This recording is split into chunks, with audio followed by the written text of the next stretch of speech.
ఈ ఉదయమున నీవు ఎవ్వరినీ కలుసుకొనక ముందు ప్రభువును కలుసుకో. నీవు ఎవ్వరినీ చూడకముందు ప్రభువును చూడు. నీవు ఎవ్వరితో మాట్లాడకముందు ప్రభువుతో మాట్లాడు.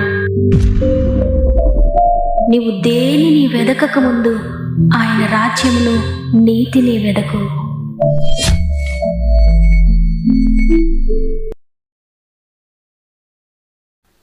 Praise the lord. ఈ ఉదయకాలమున గాడ్ ఫస్ట్ అనే ఆధ్యాత్మిక కార్యక్రమానికి మరొకసారి హృదయపూర్వకంగా మిమ్మల్ని అందరినీ ఆహ్వానిస్తూ ప్రభువైన యేసుక్రీస్తు నామములో మీ అందరికీ నా యొక్క ప్రత్యేకమైన శుభములు తెలియజేస్తున్నాను.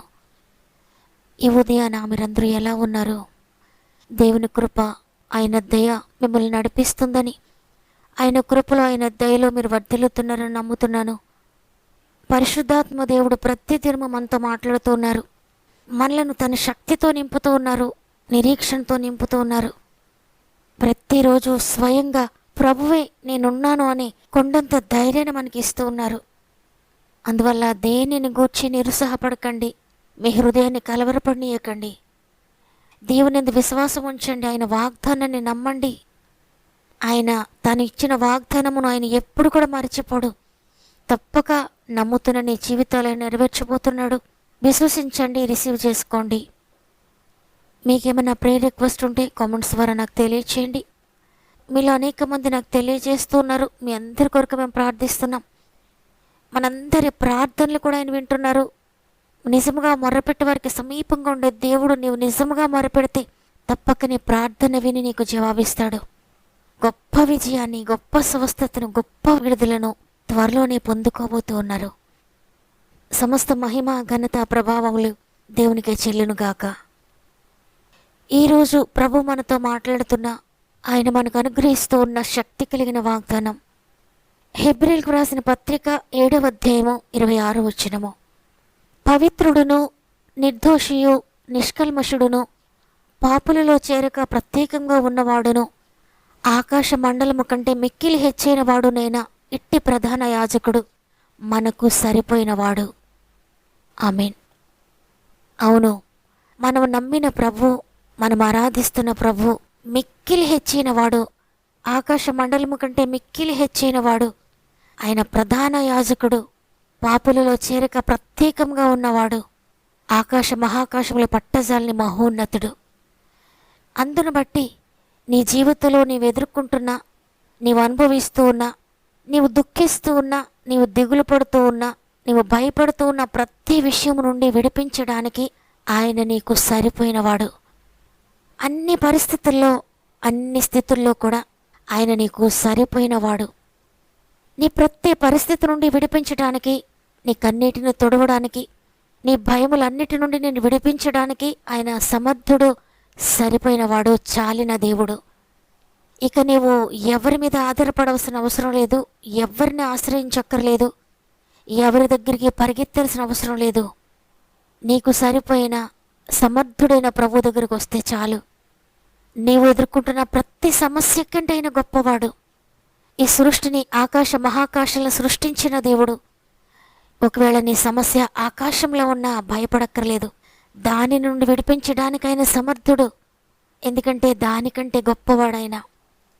భయంకరమైన కష్ట సమయంలో అందరూ నిన్ను విడిచిపెట్టినప్పుడు నిన్ను విడిచిపెట్టక నీకు తోడుగా ఉండి ప్రతి కష్టము నుండి కూడా నిన్ను విడిపించడానికి ఆయన సరిపోయినవాడు.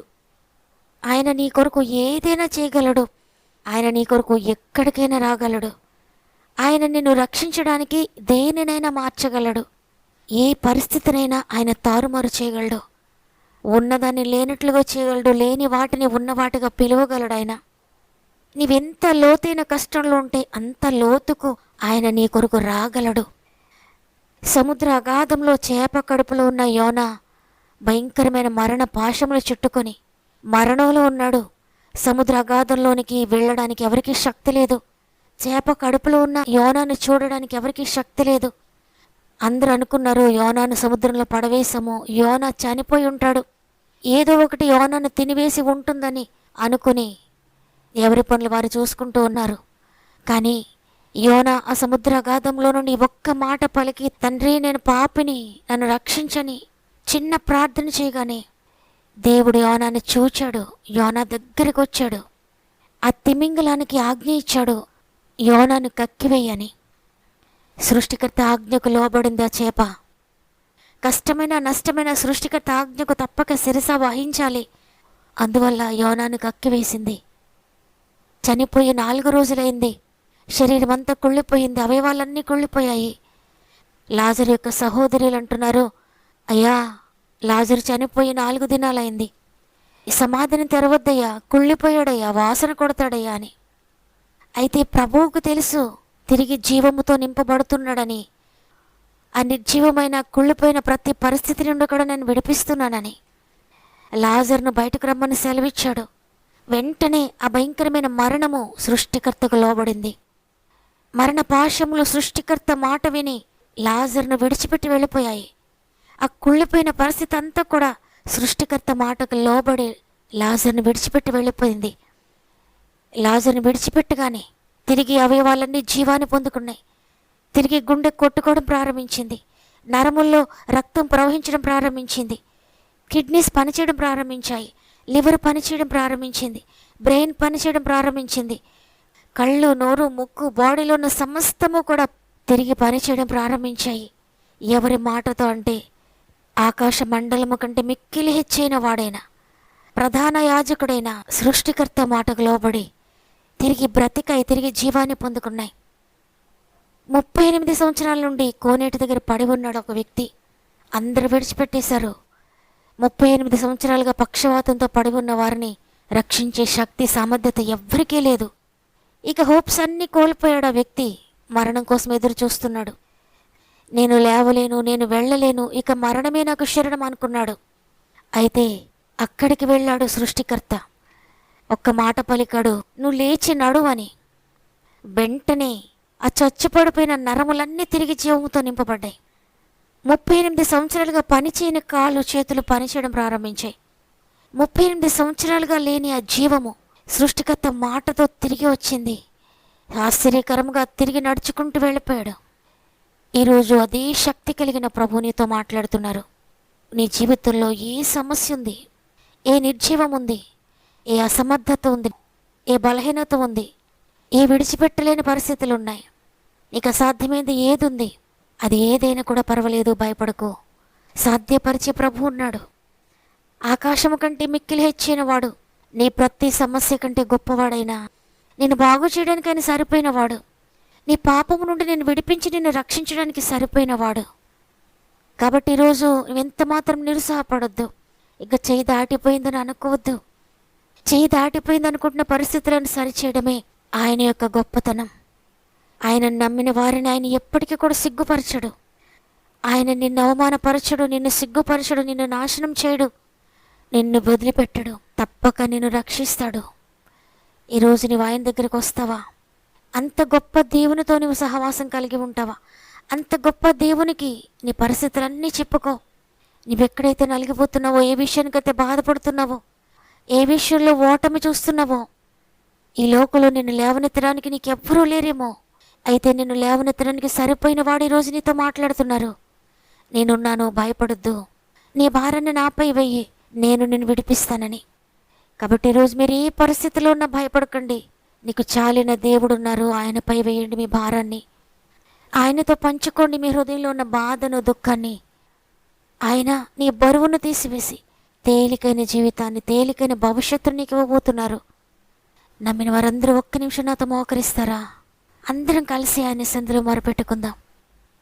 ప్రేమగల తండ్రి, నీకు వందనాలు అయ్యా. గతించిన దినమంతా మాతో ఉన్నారు. నీ కృప చేత మరి ఒక నూతన దినమును మాకు ఇచ్చారు. మా దినములను పొడిగిస్తున్నందుకు నీకు వందనాలయ్యా. ఈరోజు మాతో స్పష్టంగా మాట్లాడారు. ఆకాశ మండలం కంటే మిక్కిలి హెచ్చైన వాడను, నేను మీకు సరిపోయిన వాడనని. అవునయ్యా, ఆకాశ మహాకాశముల పట్టజాల మహోన్నతుడవు. ఈ భూమి నీ దృష్టికి ఇసుక రేణువు వలె ఉంది. ఆ ఇసుక రేణువులో ఉన్న మేము ధూళిలా ఉన్నాం. ఈ ధూళి కణంలో ఉన్న మా కష్టాలు, మా సమస్యలు నీకెంతయ్యా? నీకొక్క సెకండ్ చాలునైనా మమ్మల్ని విడిపించడానికి. మాకైతే ఈ భయంకరమైన సమస్యలుగా కనబడుతున్నాయి. విడిచిపెట్టలేని పాపము మహాభయంకరంగా ఉన్నది.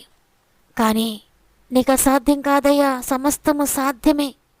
ఎందుకంటే మీరు సమస్తానికి సృష్టికర్తవు, సమస్తానికి అధిపతివి, మిక్కిలి హెచ్చైన వాడవు, అసాధ్యమైనది లేని వాడవు, మరణాన్ని గెలిచిన ప్రభువు. మృతమైపోయిన పరిస్థితులను తిరిగి జీవింపచేయడానికి నీకు శక్తి ఉందయ్యా. ఇక అంతా అయిపోయింది, నా జీవితం క్లోజ్ అయిపోతుంది అనుకున్న వారిని తిరిగి జీవింపచేయడానికి నీకు శక్తి ఉందయ్యా. ఇక ఏమీ లేదు అనుకుంటున్న వారి జీవితంలో అన్నీ ఉన్నవారుగా చేయడానికి నీకు శక్తి ఉందయ్యా. నువ్వు సమర్థుడువు, సరిపోయిన వాడవు నైనా. ఎంతమంది ఈరోజు వాగ్దాన్ని నమ్ముతున్నారో అందరి జీవితాల వాగ్దానము నెరవేర్చండి. అనేక మంది బిడ్డలు అనేక సమస్యలను ఎదుర్కొంటూ ఉన్నారు. ప్రతి సమస్య కంటే మిక్కిలి హెచ్చైన దేవా, ఆర్థిక సమస్యలను విడిపించండి అయ్యా, పాపపు బంధకాలను విడిపించండి అయ్యా, అనారోగ్య బంధకాలను విడిపించండి అయ్యా, అవమానాల నుండి నిందల నుండి విడిపించండి తండ్రి, అశాంతి అసమాధానాల నుండి విడిపించండి అయ్యా, భయంకరమైన కోర్టు కేసెస్ నుండి విడిపించండి అయ్యా, జైలు బంధకాల నుండి విడిపించండి అయ్యా, కుటుంబ కలతల నుండి విడిపించండి అయ్యా, విడిపోయిన భార్య భర్తలను తిరిగి కలపండి తండ్రి. నైనా ఎక్కడైతే పడిపోయారో, ఎక్కడైతే లేవలేకుండా ఉన్నారో, దేనిని గురించి నిరుత్సాహపడిపోతూ ఉన్నారో, ఇక నా జీవితం మారదు, ఇక నా కుటుంబం మారదు, ఇక నా భర్త మారడేమో, ఇక నా భార్యలో మార్పు రాదేమో, ఇక నా బిడ్డలు మారరేమో, మా జీవితాలకి ఇంతేనేమో, నా జీవితం ఈ విధంగానే ముగించేయలేమో, ఈ ఆర్థిక పరిస్థితులు మారవేమో, ఈ అనారోగ్యం నుండి విడుదల లేదేమో అని దేనిని గూర్చి ఇక నిరాశ చేసుకుంటూ ఉన్నారో, ప్రతి విషయంలో తిరిగి ఆశ పుట్టించండి అయ్యా. తిరిగి నీ జీవముతో నింపుండి నాయనా, తిరిగి నీ శక్తితో నింపుండి ప్రతి కుటుంబాన్ని తండ్రి. అనేక సంవత్సరాలుగా గర్భఫలం లేక దిగులుతో ఉన్న ప్రతి బిడ్డ యొక్క గర్భముని ఇప్పుడే ముట్టండి అయ్యా. ఆశ్చర్యకరమైన కార్యము చేయండి. అనేక సంవత్సరాలుగా వివాహం కాక దిగులుతో ఉన్న ప్రతి ఒక్కరికి చక్కటి వివాహాలు జరిగించండి. గృహాలు లేని బిడ్డలందరికీ గృహాలు దయచేయండి.